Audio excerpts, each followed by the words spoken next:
नमस्कार। आज मैं आपके लिए बृहस्पतिवार की व्रत कथा लेकर आई हूँ। कथा शुरू करने से पहले आपसे निवेदन है कि यदि आपने मेरे चैनल को सब्सक्राइब नहीं किया है तो कृपया मेरे चैनल को सब्सक्राइब कीजिए, साथ ही बेल आइकन को भी हिट कीजिए जिससे मेरे नए वीडियो की नोटिफिकेशन आपको तुरंत प्राप्त हो सके। बृहस्पतिवार को जो भी स्त्री पुरुष व्रत करे उनको चाहिए कि वह दिन में एक ही समय में भोजन करे, क्योंकि बृहस्पतिश्वर भगवान का इस दिन पूजन होता है। भोजन पीले चने की दाल आदि का करें, परंतु नमक नहीं खावें और पीले वस्त्र पहनें। पीले ही फलों का प्रयोग करें, पीले चंदन से पूजन करें। पूजन के बाद प्रेम पूर्वक गुरु महाराज की कथा सुननी चाहिए। इस व्रत को करने से मन की इच्छाएं पूरी होती हैं और बृहस्पति महाराज प्रसन्न होते हैं तथा धन, पुत्र, विद्या तथा मन वांछित फलों की प्राप्ति होती है। परिवार को सुख शांति मिलती है, इसलिए यह व्रत सर्वश्रेष्ठ और अति फलदायक सभी स्त्री व पुरुषों के लिए है। इस व्रत में केले का पूजन करना चाहिए। कथा और पूजन के समय तन मन क्रम वचन से शुद्ध होकर जो इच्छा हो बृहस्पति देव से प्रार्थना करनी चाहिए। उनकी इच्छाओं को बृहस्पति देव अवश्य पूर्ण करते हैं, ऐसा मन में दृढ़ विश्वास रखना चाहिए। अत श्री बृहस्पतिवार व्रत कथा। भारतवर्ष में एक राजा राज्य करता था। वह बड़ा प्रतापी और दानी था। वह नित्य गरीबों और ब्राह्मणों की सहायता करता था। यह बात उसकी रानी को पसंद नहीं थी। वह न ही गरीबों को दान देती, न ही भगवान का पूजन करती थी और राजा को भी दान देने से मना किया करती थी। एक दिन राजा शिकार खेलने वन को गए तो रानी महल में अकेली थी। उसी समय बृहस्पति देव साधु के वेश में राजा के महल में भिक्षा के लिए गए और भिक्षा मांगी तो रानी ने भिक्षा देने से इनकार कर दिया और कहा, हे साधु महाराज, मैं तो दान पुण्य से तंग आ गई हूँ। मेरा पति सारा धन लुटाता रहता है। मेरी इच्छा है कि हमारा धन नष्ट हो जाए, फिर न रहेगा बांस न बजेगी बांसुरी।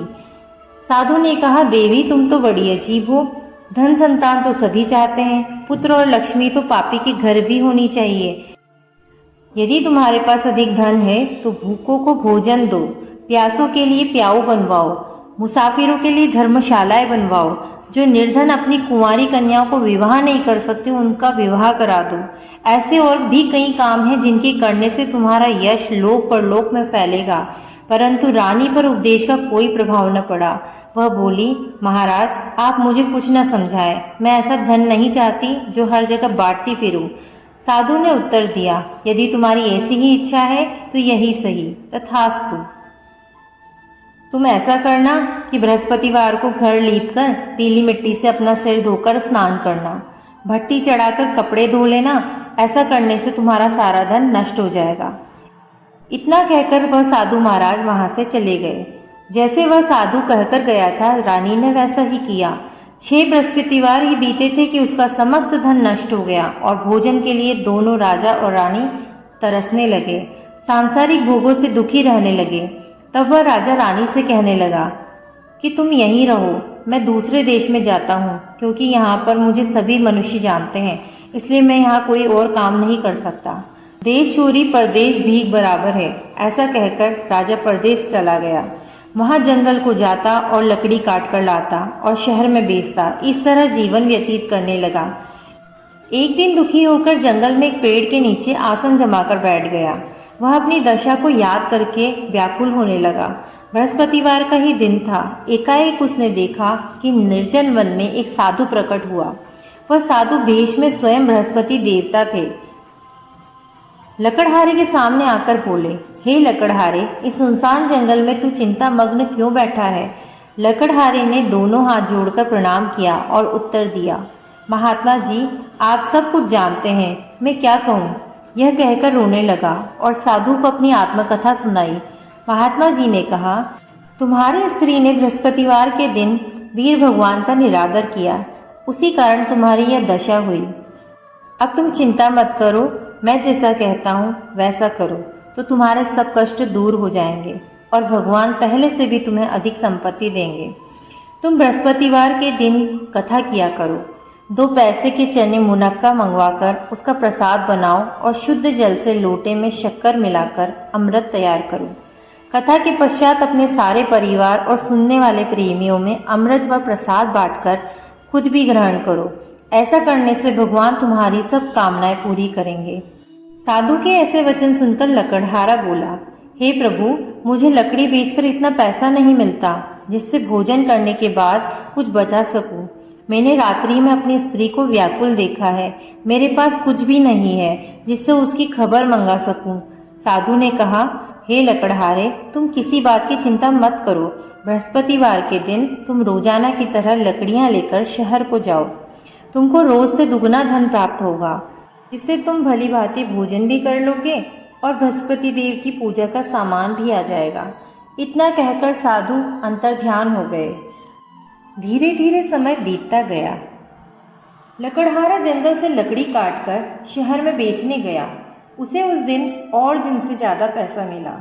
राजा ने चना गुड़ आदि लाकर गुरुवार का व्रत किया। उस दिन से उसके सभी कलेश दूर हुए।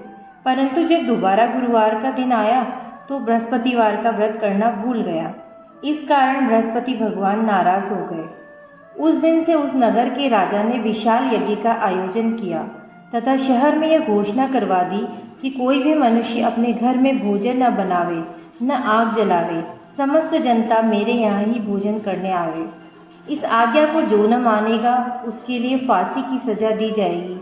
इस तरह की घोषणा संपूर्ण नगर में करवा दी गई। राजा की आज्ञानुसार शहर के सभी लोग भोजन करने गए, लेकिन लकड़हारा कुछ देर से पहुंचा, इसलिए राजा उसको अपने साथ घर ले गए। तो रानी की दृष्टि उस खूंटी पर पड़ी जिस पर उसका हार लटका हुआ था। वह वहाँ पर नहीं दिखाई दिया। रानी ने सोच लिया कि मेरा हार इस मनुष्य ने ही चुराया है, इसीलिए उसने उसको जेल खाने में डलवा दिया। जब लकड़हारा जेल खाने में पड़ गया और बहुत दुखी होकर विचार करने लगा कि न जाने कौन सा मैंने ऐसा काम किया है जिससे मुझे ये दुख प्राप्त हुआ है, और उसी साधु को फिर याद करने लगा जो जंगल में मिला था। उसी समय बृहस्पति देव साधु के रूप में प्रकट हो और उसकी दशा को देखकर कहने लगे, अरे मूर्ख, तूने बृहस्पति देव की कथा नहीं करी, इस कारण तुझे दुख प्राप्त हुआ है। अब चिंता मत कर। बृहस्पतिवार के दिन जेल खाने के दरवाजे पर 4 पैसे पड़े मिलेंगे। उनसे तू बृहस्पति देव की पूजा करना, तेरे सभी कष्ट दूर हो जाएंगे। बृहस्पतिवार के दिन रोज उसे 4 पैसे मिले। लकड़हारे ने कथा कही। उसी रात्रि को बृहस्पति देव ने उस नगर के राजा को स्वप्न में कहा, हे राजा, तुमने जिस आदमी को जेल खाने में बंद किया है वह निर्दोष है, वह राजा है, उसे छोड़ देना।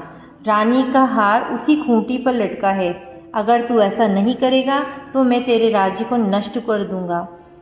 इस प्रकार रात्रि के स्वप्न को देखकर राजा सुबह उठा और खूंटी पर हार देखकर लकड़हारे को बुलाया और उससे क्षमा मांगी और लकड़हारे को योग्य सुंदर वस्त्र आभूषण देकर विदा किया। और बृहस्पति देव की आज्ञानुसार लकड़हारा अपने नगर को चल दिया। राजा जब अपने नगर के पास पहुंचा तो उसे बड़ा आश्चर्य हुआ। नगर में पहले से भी ज्यादा बाग, तालाब और कुएं, बहुत सी धर्मशालाएं, मंदिर आदि बन गई है। राजा ने पूछा, ये किसका बाग और धर्मशाला है? तब नगर के लोग कहने लगे, यह सब रानी और बांदी के हैं। तो राजा को आश्चर्य हुआ और गुस्सा भी आया। जब रानी ने यह खबर सुनी कि राजा आ रहे हैं तो उसने बांदी से कहा कि हे दासी, देख राजा हमको कितनी बुरी हालत में छोड़ गए थे। हमारी ऐसी हालत देखकर वो लौट न जाए, इसलिए तू दरवाजे पर खड़ी हो जा। आज्ञानुसार दासी दरवाजे पर खड़ी हो गई। राजा आए और उन्हें अपने साथ ले आई। तब राजा ने क्रोध करके अपनी रानी से पूछा कि यह धन तुम्हें कैसे प्राप्त हुआ है? तब रानी ने कहा कि यह धन हमें बृहस्पति देव के व्रत के प्रभाव से प्राप्त हुआ है। राजा ने निश्चय किया कि 7 रोज बाद तो सभी बृहस्पति देव का पूजन करते हैं, परंतु मैं रोजाना दिन में 3 बार कहानी कहा करूँगा तथा रोज व्रत किया करूँगा। अब हर समय राजा के दुपट्टे में चने की दाल बंधी रहती तथा दिन में 3 बार कहानी कहता। एक रोज राजा ने विचार किया कि चलो अपनी बहन के यहाँ हो आवे। इस तरह निश्चय कर राजा घोड़े पर सवार हो अपनी बहन के यहाँ चला। मार्ग में उसने देखा कि कुछ आदमी एक मुर्दे को लेकर जा रहे हैं। उन्हें रोककर राजा कहने लगा, अरे भाइयों, मेरे बृहस्पति देव की कहानी सुन लो। तो वे लोग बोले, हमारा तो आदमी मर गया है और इसको अपनी कथा की पड़ी है। परंतु कुछ आदमी बोले, अच्छा कहो, हम तुम्हारी कथा भी सुनेंगे। राजा ने दाल निकाली और जब कथा आधी हुई थी कि मुर्दा हिलने लगा, और जब कथा समाप्त हो गई तो वह राम राम करके उठ खड़ा हुआ। आगे मार्ग में उसे एक किसान खेत में हल चलाता मिला। राजा ने उसे देखा और उससे बोला, अरे भैया, तुम मेरी बृहस्पतिवार की कथा सुन लो। किसान बोला, जब तक मैं तेरी कथा सुनूंगा तब तक 4 हरैया जोत लूंगा। जा अपनी कथा किसी और को सुनाना। इस तरह राजा आगे चलने लगा। जिसके सुनते ही वह बैल उठ खड़े हुए तथा किसान के पेट का दर्द भी बंद हो गया। फिर राजा अपनी बहन के घर पहुंचा। बहन ने भाई की खूब मेहमानी करी। दूसरे दिन सुबह राजा जगा तो वह देखने लगा कि सब लोग भोजन कर रहे हैं। राजा ने अपनी बहन से कहा, ऐसा कोई मनुष्य है जिसने भोजन नहीं किया हो, जो मेरी बृहस्पतिवार की कथा सुन ले। बहन बोली, हे भैया, यह देश ऐसा ही है। पहले यहाँ लोग भोजन करते हैं, बाद में अन्य काम करते हैं। अगर कोई पड़ोस में हो तो देख आती हूँ। वह ऐसा कहकर देखने गई, परंतु उसे कोई ऐसा व्यक्ति नहीं मिला जिसने भोजन न किया हो। आखिरी में वह एक कुम्हार के घर गई जिसका लड़का बीमार था। उसे मालूम चला कि उसके यहाँ 3 रोज से किसी ने भोजन नहीं किया है। रानी ने अपने भाई की कथा सुनने के लिए कुम्हार से कहा। वह तैयार हो गया। राजा ने जाकर बृहस्पतिवार की कथा कही, जिसको सुनकर उसका लड़का ठीक हो गया। अब तो राजा की प्रशंसा होने लगी। एक रोज राजा ने अपनी बहन से कहा कि हे बहन, हम अपने घर को जाएंगे, तुम भी तैयार हो जाओ। राजा की बहन ने अपनी सास से कहा। सास ने कहा, हाँ चली जा, परंतु अपने लड़कों को मत ले जाना, क्योंकि तेरे भाई की कोई औलाद नहीं है। बहन ने अपने भाई से कहा कि हे भैया, मैं तो चलूँगी, पर कोई भी पुत्र नहीं जाएगा। राजा बोला, जब कोई बालक नहीं चलेगा तब तुम क्या करोगी। बड़े दुखी मन से राजा अपने घर को लौट आया। राजा ने अपनी रानी से कहा, हम निर्वंशी राजा हैं, हमारा मुंह देखने का धर्म नहीं है और कुछ भोजन आदि नहीं किया। रानी बोली, हे प्रभु, बृहस्पति देव ने हमें सब कुछ दिया है, हमें औलाद भी देंगे। उसी रात बृहस्पति देव ने राजा को स्वप्न में कहा, राजा उठ, सभी सोच त्याग दे, तेरी रानी गर्भ से है। राजा को यह बात सुनकर बड़ी खुशी हुई। 9वें महीने में उसके गर्भ से एक सुंदर पुत्र पैदा हुआ। तब राजा बोला, हे रानी, स्त्री बिना भोजन के रह सकती है, बिना कहे नहीं रह सकती। जब मेरी बहन आवे तुम मुझसे कुछ कहना मत। रानी ने सुनकर हाँ। जब राजा की बहन ने यह समाचार सुना तो वह बहुत खुश हुई और बधाई लेकर अपने भाई के घर आई। तभी रानी ने कहा, घोड़ा चढ़कर तो नहीं आई, गधा चढ़ी आई। राजा की बहन बोली, भाभी, मैं इस प्रकार न कहती तो तुम्हें औलाद कैसे मिलती। बृहस्पति देव ऐसे ही हैं, जैसे जिनकी मन में कामनाएं हैं सभी को पूर्ण करते हैं। जो सद्भावना पूर्वक बृहस्पतिवार का व्रत करता है एवं कथा पढ़ता है अथवा सुनता है या दूसरों को सुनाता है, बृहस्पति देव उसकी मनोकामना पूर्ण करते हैं। भगवान बृहस्पति देव उसकी सदैव रक्षा करते हैं। संसार में जो मनुष्य सद्भावना से भगवान जी का पूजन व्रत सच्चे हृदय से करते हैं तो भगवान जी उनकी सभी मनोकामनाएं पूर्ण करते हैं। जैसी सच्ची भावना से रानी और राजा ने उनकी कथा का गुणगान किया तो उनकी सभी इच्छाएं बृहस्पति देव जी ने पूर्ण की थी। इसलिए पूर्ण कथा सुनने के बाद प्रसाद लेकर जाना चाहिए।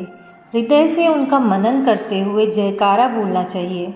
बोलो बृहस्पति देव की जय, भगवान विष्णु की जय। जय श्री कृष्णा।